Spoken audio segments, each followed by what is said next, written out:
Students, tense के lessons की श्रृंखला में आज हम आखिरी बार मिल रहे हैं और आज हम पढ़ेंगे future perfect continuous tense. Future perfect continuous, अभी तक हम प्रेजेंट टेंस, पास्ट टेंस ये दोनों पढ़ चुके हैं। प्रेजेंट में प्रेजेंट इंडेफिनिट, कंटिन्यूस परफेक्ट और परफेक्ट कंटिन्यूस, और पास्ट में भी simple past, continuous, past perfect और पास्ट परफेक्ट कंटिन्यूस कर चुके हैं। और फ्यूचर में हम future indefinite, future continuous, future perfect कर चुके हैं और आज हम करेंगे फ्यूचर परफेक्ट कंटिन्यूस। इस टेंस को पढ़ने से पहले हम हिंदी में इसकी एक पहचान जान लेते हैं। ये हिंदी में इस सेंटेंस को इस तरह से लिखते हैं, वह 2 दिनों से किताब पढ़ रहा होगा। रहा होगा ये तो फ्यूचर टेंस है, और परफेक्ट कंटिन्यूस में समय भी दे दिया जाए तो ये परफेक्ट कंटिन्यूस टेंस हो जाता है। और इसका स्ट्रक्चर इस प्रकार होता है, सबसे पहले लिखते हैं सब्जेक्ट, इसके बाद हेल्पिंग वर्ब होती है विल और शेल, इसके बाद हैव, बी की थर्ड फॉर्म बीन का प्रयोग होता है वर्ब के साथ, मेन वर्ब के साथ आईएनजी, इसके बाद ऑब्जेक्ट आता है और ऑब्जेक्ट के बाद हम सिंस या फॉर का प्रयोग करते हैं जिसके साथ हम टाइम लिखते हैं।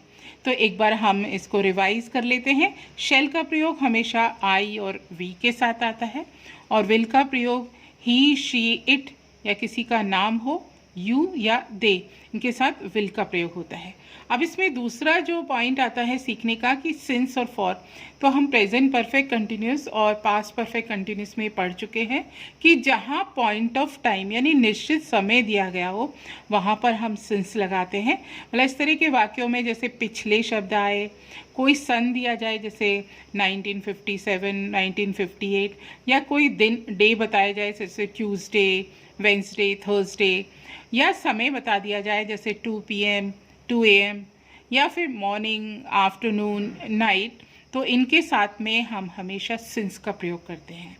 अब इसके बाद आता है फॉर। तो फॉर में जहाँ पर समय अवधि बताई जाती है वहाँ पर फॉर का प्रयोग किया जाता है। जैसे मैं पिछले 7 दिनों से किताब पढ़ रही हूँ, तो ये सिंस होगा। लेकिन अगर मैं यूँ बोलती हूँ कि मैं 7 दिनों से किताब पढ़ रही हूँ, तब यहाँ पर फॉर का प्रयोग होगा। तो जहाँ पर केवल समय अवधि बताई जाए तो वहाँ पर हम फॉर का प्रयोग करते हैं। चलिए हम ऊपर का वो जो सेंटेंस हमने लिखा था उसको देखते हैं। वह 2 दिनों से किताब पढ़ रहा होगा। 2 दिनों से यानी कोई निश्चित दिन नहीं है कि कौन से 2 दिन, तो हम वहाँ पर फॉर लगाएंगे। तो ये सेंटेंस बनेगा ही के साथ किसका प्रयोग करेंगे? विल का करेंगे कि शैल का? विल का प्रयोग होगा। He will have been reading a book for 2 days। जब भी सेंटेंस खत्म हो फुल स्टॉप लगाना चाहिए, तो हम फुल स्टॉप लगाते हैं। और एक चीज़ और ध्यान रखिए, जब भी आप इंग्लिश में राइटिंग वर्क करते हैं तो अक्सर बच्चे फर्स्ट लेटर को स्मॉल बना देते हैं। तो जब भी कोई भी नया सेंटेंस शुरू हो तो उसका फर्स्ट लेटर हमेशा कैपिटल यानी पहली ABCD का लेटर होना चाहिए। तो उससे शुरू करें और जहाँ वाक्य ख़त्म हो तो फुल स्टॉप लगाएं। इसके बाद हम एक सेंटेंस लेते हैं कि वह पिछले 15 मिनट से अखबार पढ़ रही होगी। पिछले 15 मिनट यानी निश्चित समय है, तब हम यहाँ पर सिंस का प्रयोग करेंगे। तो ये वाक्य बनेगा, she will have been reading the newspaper since last 15 minutes. She will have been reading the newspaper since last 15 minutes. दूसरा सेंटेंस है कि मैं 2019 से इस विद्यालय में पढ़ा रही होंगी। मैं 2019 से इस विद्यालय में पढ़ा रही होंगी। तो ये वाक्य बनेगा, आई शैल, आई है तो शैल का प्रयोग होगा, I shall have been teaching in this school since 2019 और फुल स्टॉप। अब इसके बाद हम देखते हैं कि इसका नेगेटिव सेंटेंस किस तरह से बनता है। तो इसका एक एग्जाम्पल ले लेते हैं। नेगेटिव सेंटेंस में आप देखिए, मैं पिछले 2 दिनों से खाना नहीं खा रही होंगी। पिछले 2 दिन यानी लास्ट 2 days, और नहीं यानी नेगेटिव है। तो ये इस प्रकार बनेगा। सबसे पहले हम लिखेंगे सब्जेक्ट, हेल्पिंग वर्ब विल और शैल, इसके साथ में नॉट लगेगा, उसके बाद हैव बीन और वर्ब के साथ ing, इसके बाद ऑब्जेक्ट आएगा और ऑब्जेक्ट के बाद सिंस और फॉर हम टाइम लिख देंगे। तो ये होगा I shall not have been eating the food since last 2 days. I है तो shall आएगा। I shall not have been eating the food since last 2 days। ठीक है, अब इसके बाद हम इसका एक और पार्ट करते हैं, इंट्रोगेटिव सेंटेंस। इंट्रोगेटिव सेंटेंस की आप पहचान रखिए कि वाक्य के शुरू में क्या का प्रयोग होता है, वाक्य के अंत में मार्क ऑफ इंटरोगेशन आता है। इसका एग्जाम्पल देख लेते हैं। क्या आप 15 दिनों से स्कूल जा रहे होंगे? 15 दिन निश्चित हमारे पास समय नहीं है, समय अवधि है, तो हम यहाँ पर फॉर का प्रयोग करेंगे। तो ये बनेगा विल, आप यानी यू, तो यू के साथ हम इसका जो स्ट्रक्चर होगा उसमें हम शैल और विल को सब्जेक्ट के बाहर, सब्जेक्ट से पहले लिखेंगे, उसके बाद आएगा सब्जेक्ट, उसके बाद हैव बीन, वर्ब के साथ ing और इसके साथ आएगा ऑब्जेक्ट, और ऑब्जेक्ट के बाद सिंस या फॉर का प्रयोग करेंगे और समय लिखेंगे और सेंटेंस के आखिर में मार्क ऑफ इंटरोगेशन लगेगा।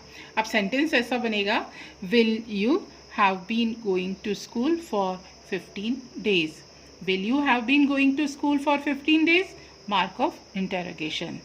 ठीक है, तो ये हुआ इंट्रोगेटिव सेंटेंस। अब हम इस पर बेस्ड कुछ एक्सरसाइज करते हैं और वो आप पहले जो हिंदी में जो सेंटेंस है उनको आप नोट करके बनाएंगे और आप अगर उसको फिर चेक करना चाहेंगे तो फिर इस वीडियो को आप कंटिन्यू करेंगे। राधिका पहला सेंटेंस है हमारा, राधिका पिछले 2 घंटे से होमवर्क कर रही होगी। राधिका पिछले 2 घंटे से होमवर्क कर रही होगी। और इसका दूसरा सेंटेंस है, क्या सुमन सुबह से अंग्रेजी पढ़ रही होगी? दूसरा सेंटेंस है, क्या सुमन सुबह से अंग्रेजी पढ़ रही होगी। और इसका थर्ड सेंटेंस है, मैं पिछले 12 घंटे से कंप्यूटर पर काम कर रही होंगी। मैं पिछले 12 घंटे से कंप्यूटर पर काम कर रही होंगी। अब इसके हम आंसर देख लेते हैं। हमारा जो पहला सेंटेंस था वो इस तरह से बनेगा, Radhika will have been doing homework since last 2 hours। Radhika will have been doing homework since last 2 hours। दूसरा सेंटेंस होगा, क्या सुमन सुबह से अंग्रेजी पढ़ रही होगी? तो ये इस प्रकार बनेगा, will Suman have been reading English since morning? Will Suman have been reading English since morning. और थर्ड सेंटेंस होगा, मैं पिछले 12 घंटे से कंप्यूटर पर काम कर रही होंगी। तो ये इस प्रकार बनेगा, I shall have been working on computer since last 12 hours। I shall have been working on computer since last 12 hours।